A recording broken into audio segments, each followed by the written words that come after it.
Imagine standing at a window above Plymouth Harbor in a cold January morning in 1944 and realizing that the sea outside no longer looked like water at all, but like a forest of steel. Rows of hulls crowded every anchorage. Barges lay shoulder to shoulder. Men on the quayside stopped counting because their eyes could not keep up. Admiral Sir Charles Little, watching through binoculars, ticked boxes on a clipboard and kept returning to the same number. More than 200 American vessels already in British ports, an arrival at a pace that turned planning figures on paper into a concrete, almost physical force. That moment, an intellectual calculation becoming a lived fact, was the same shock felt up and down the British command structure in early 1944. For months, the Allied staff had worked with tables, charts, and projected tonnages. They had argued over how many landing craft, how many supply ships, how many tanks could be put ashore. Yet those debates remained abstract until steel and steam filled their harbors, until lines of LSTs and Higgins boats lay like temporary causeways from pier to sea. When the numbers stopped being numbers and became a visible presence, admiration and a new pragmatic confidence spread through the senior ranks. The invasion they'd planned was no longer a distant plan. It was arriving in pieces on the quays. If you enjoy deep, careful WW2 stories, subscribe for more. January was the taste of what was to come. The first arrivals were manageable, a convoy here, a handful of landing craft there. By February and March, those manageable convoys became a steady flood. British harbor masters, seasoned in improvisation after years of blockade and rationing, suddenly faced a different problem: abundance. Anchorage space ran out. Breakwaters were ringed with hulls. Harbors that once felt roomy now had ships anchored so close the water between them barely showed. Engineers began to build floating piers and causeways, temporary modular structures that could be towed, assembled, and linked so that container after container and truck after truck could transfer between ship and shore without waiting for the slow, traditional methods of berthing.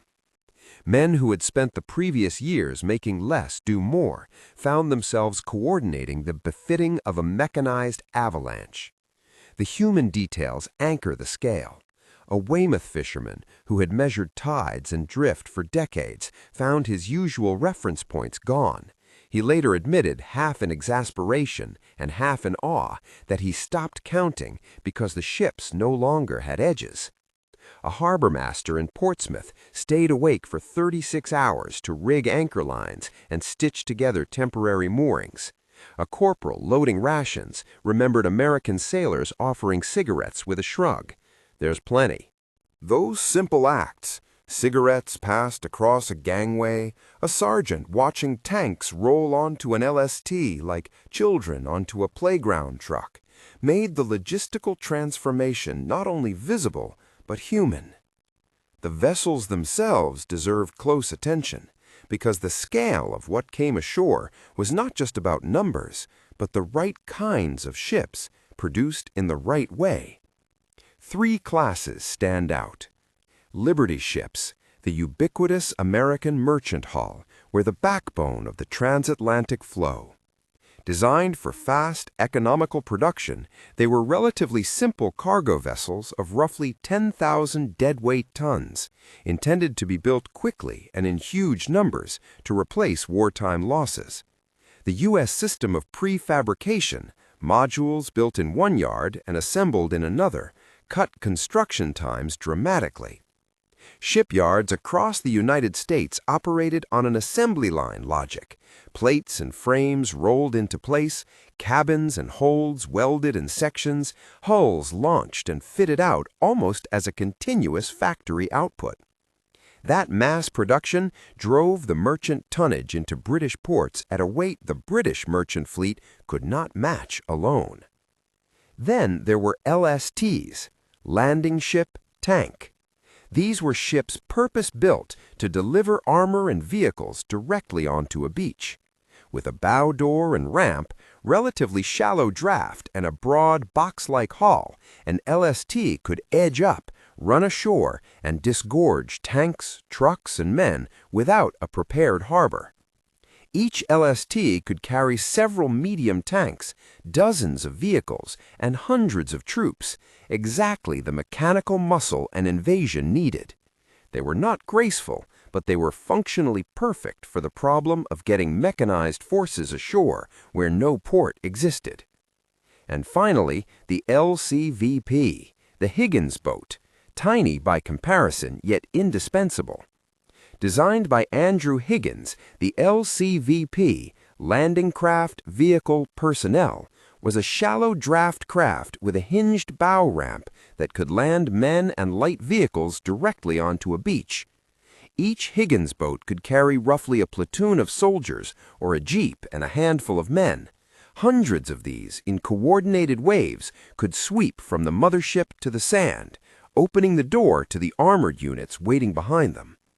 Their importance was not merely in numbers, but in their utility, small, sturdy, and easy to produce in large runs.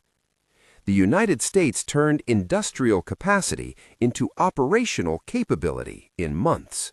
Prefabrication and standardized designs meant yards could turn out landing craft, LSTs, and Liberty ships at a staggering clip. Production techniques allowed the U.S. shipbuilding effort to flood the Atlantic with equipment that, when combined with British port expertise and Allied naval planning, turned the theory of overlord into a physically available armada. Those were the raw building blocks. But nothing in wartime logistics is purely mechanical. It depends on people to connect one end to the other. British port authorities, Royal Navy officers, American naval crews, engineers from the Army Corps of Engineers, and thousands of civilian dock workers improvised the transfer systems necessary to keep the invasion engines fed. U.S. engineer units towed pontoons and laid floating roadways. British dock workers adapted to unfamiliar equipment and to a sheer speed they had not seen before. The contrasting mentalities were striking. British planners, forged by scarcity, planned conservatively, preserve equipment, move only as necessary, accept risk. American logistics officers, working from a culture of industrial abundance, expected redundancy, build more, spare nothing, tolerate waste in service of sustained throughput. Both mindsets were necessary. Their interaction produced resilience. As spring progressed, the scale moved from curious to undeniable. Vice Admiral Bertram Ramsay, Allied Naval Commander for Operation Neptune, took stock and produced accounting that crystallized the transformation. At a planning meeting on May 28th, Ramsay summarized the assembled building blocks of the invasion fleet. A total force of 6,939 vessels had been allocated for Operation Overlord. Of those, roughly 1,213 were warships, destroyers, cruisers, battleships, and smaller escorts tasked with bombardment, escort, and control. Merchant shipping comprised about 864 vessels. Most striking was the landing craft figure. Around 4,126 of the boats specifically designed to put men and machines ashore. Of the overall total, approximately 3,000 vessels were American-built or American-crewed, an industrial weight that dramatically altered the resources available to the Allies without displacing British leadership, skill, or planning. Hearing those totals in the dim light of Southwick House, where naval, army, and air staff assembled their maps and models, something shifted. There was no single dramatic exclamation recorded in the minutes. Historians note instead a quiet collective comprehension. The senior commanders, generals, and admirals had always accepted on paper that the Americans would supply numbers. Seeing it, lining the English coast and mooring in waves in ports from Plymouth to Portsmouth, made the scale real in a way that changed mental models. Where once risk calculations had assumed tight constraints, now commanders could plan on redundancy, on having relief available if a convoy was sunk, on being able to surge replacements, on counting not just what was likely, but what could be physically delivered in a rolling, sustained operation. That shift in outlook mattered deeply for the invasion's design. Amphibious landings are not a single moment. They are a process of moving men, vehicles, and supplies from the sea into a fighting front, and then continuing that flow while under fire. The initial waves are critical, but stalling after the first day is lethal. What the Americans provided, sheer numbers of LSTs and landing craft and a merchant fleet capable of replenishing losses, made the Allies' plans robust.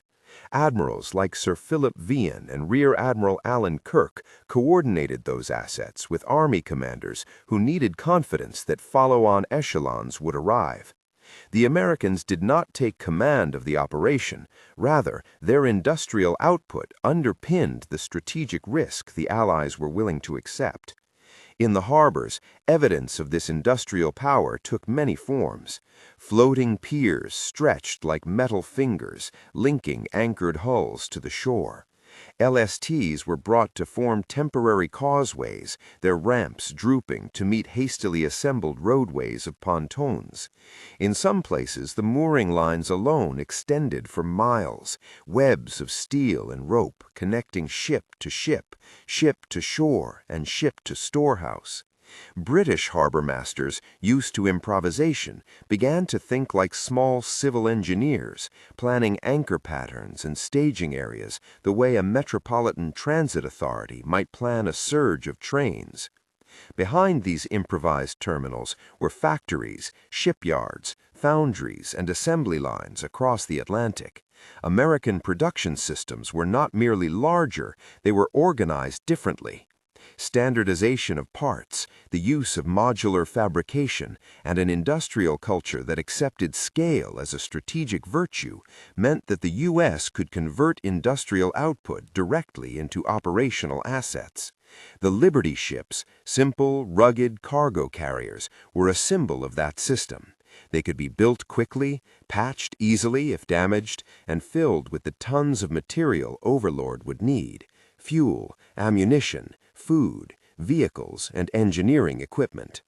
Their presence in numbers corrected one of the fundamental problems that had plagued amphibious operations in earlier years: the reliance on fragile supply lines and the inability to sustain large seaborne forces ashore. Yet numbers alone are not a solution. The landing had to be choreographed: minesweeping units to clear lanes, destroyers and larger warships to soften defenses, landing craft organized into waves and assault flotillas. On the night of June 5th into June 6th, as weather windows and moonlight were analyzed and reanalyzed, those plans were put into motion. Minesweepers, small, agile ships trained to find and clear underwater obstacles, led the way. Bombardment groups followed: older battleships like Nevada and Texas, armored platforms with heavy guns, threw shells inland to cut enemy emplacements. Cruisers and destroyers added volume and precision. Offshore, carriers and their aircraft provided air cover and reconnaissance. Then the landing craft moved in disciplined waves from motherships to beach. At Utah and Omaha, the choreography was brutal, imperfect, heroic. At Utah Beach, purpose-built LSTs and LCTs, landing craft tank, delivered armored units inland with relatively better fortune, and logistics elements began to string supply lines onto the beaches.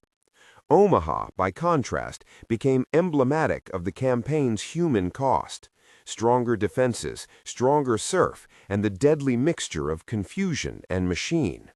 Still, across the entire invasion front, the scale of materials arriving, the sheer number of vehicles and tons of supplies made it possible to absorb the unexpected and keep pressing.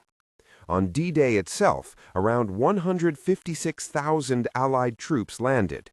Tanks, artillery, and trucks followed in the days and weeks after, and the operation's resilience owed as much to the steam and steel on the water as to the planning on maps.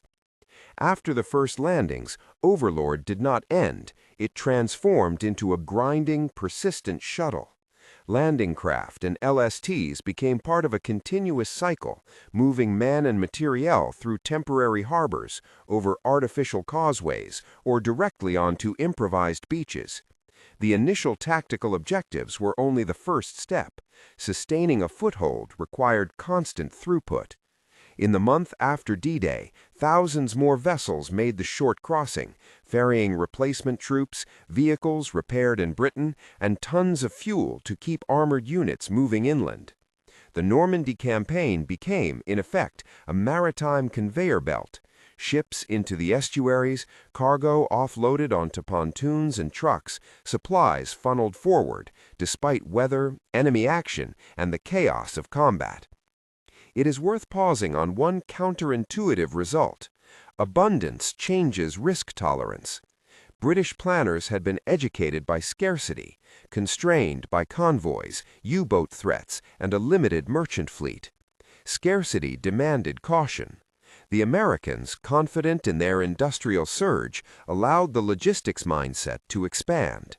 That did not mean waste or carelessness. Ship losses were still costly and resources remained precious, but it allowed Allied commanders to design plans with margin.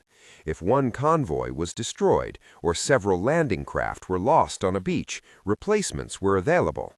Redundancy became an operational virtue. Losing some assets did not doom the entire enterprise.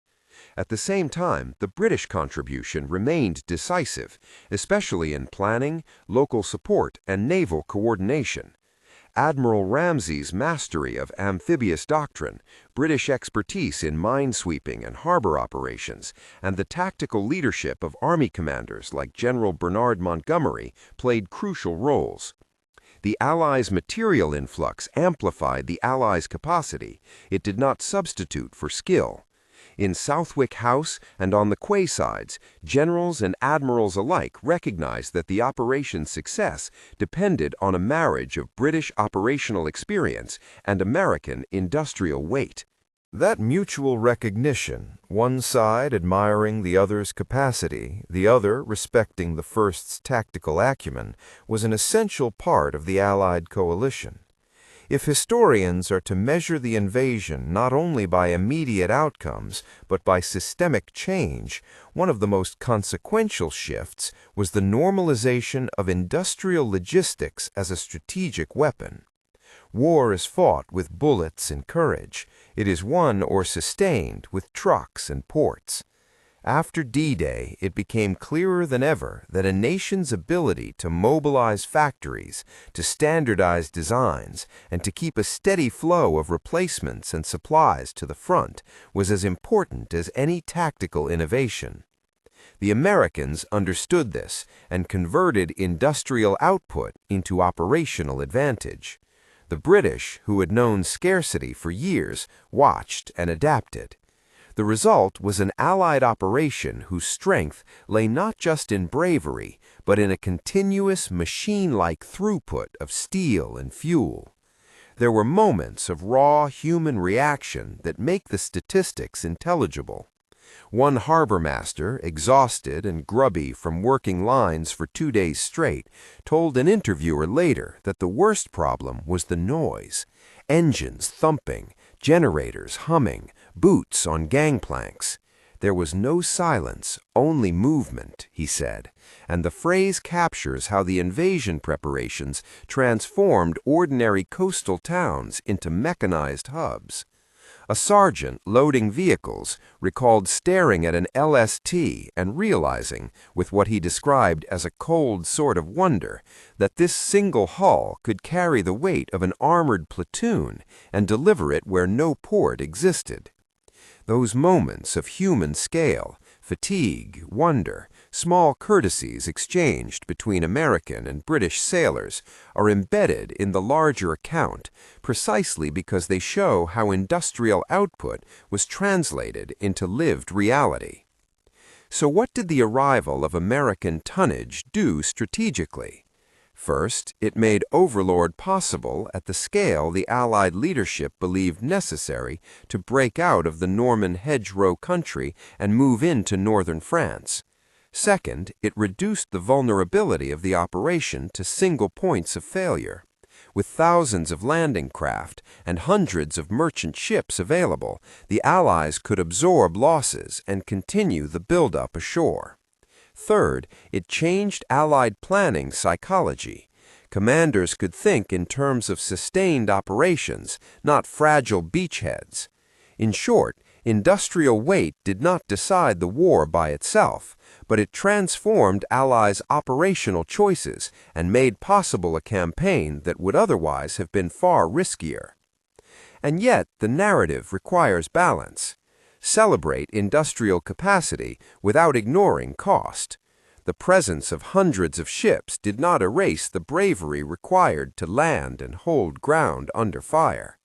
Omaha Beach's bloody morning remains a sober reminder that logistics and manufacturing do not eliminate human vulnerability. The Americans' material surge reduced strategic risk, but it did not eliminate the need for leadership, training, and courage.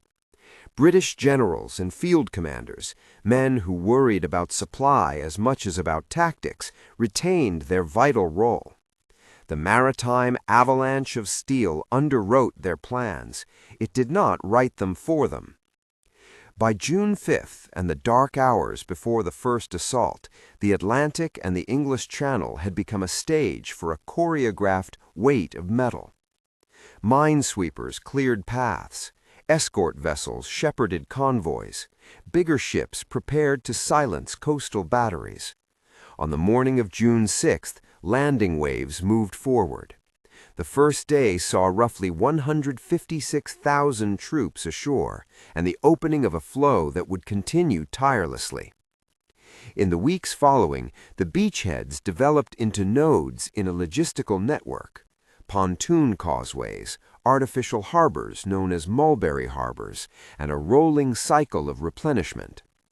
Ships that had crossed from American shipyards, built with welding torches and riveted sections, now disgorged the tools of modern warfare: fuel, food, vehicles, artillery shells, engineering equipment, and replacement men.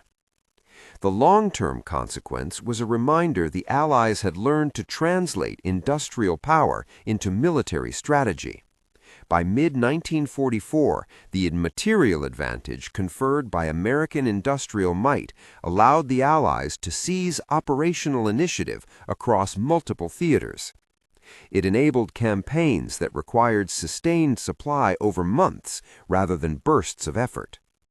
The D-Day landing is often portrayed as a moment of audacity, and it was. But the victory of Overlord was as much a victory of logistics and industrial organization as it was of courage on the beaches.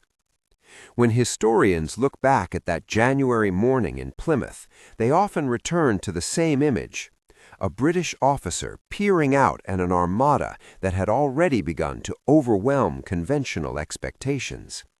That visceral comprehension, seeing a harbor look less like an inlet and more like a fleet, had ripple effects.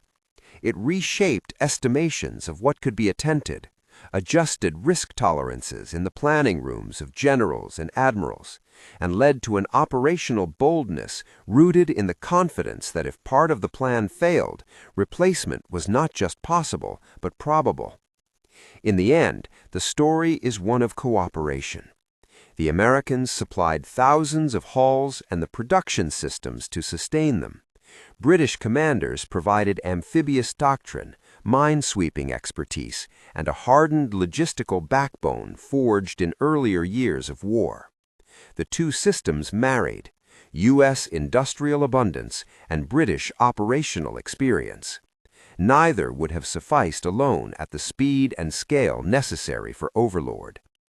If there is a final image to hold, it is not a single ship or a single general, but a harbor that became a machine for supplying an army.